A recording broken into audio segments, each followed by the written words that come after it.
In other videos that I've seen online, other reviews, I couldn't really find a good dimensional picture of it, so I just wanted to kind of show you. Here's our regular MacBook Pro. Here's how it looks in comparison.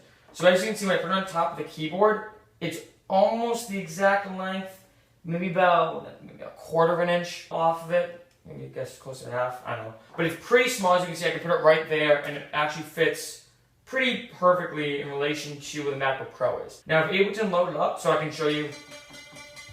Turn that up a bit.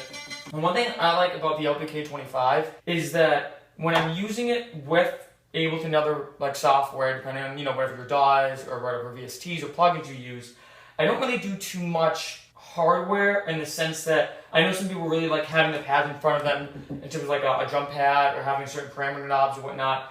I adjust all of those in the software itself. So for me, I don't really need all this kind of like fancy knobs and pads and whatnot. I really want something that I can test out a melody and be able to play it back on this or whatever the case is. Ableton itself does have a keyboard here if you want, and also I can adjust the octave and different things like that. However, I find that I really like having the feel of an actual keyboard, and if I go up a half step, that I can go to a different key and actually have the feel of actually playing piano. On the LPK25 is only 2 octaves, so it's not like you get a huge range, but it's very, very simple and very efficient for what you need to do.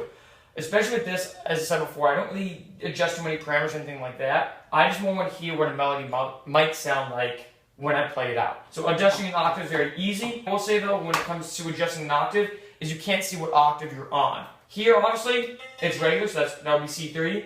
But when I go up an octave and go up another one, it's still lit up the same color.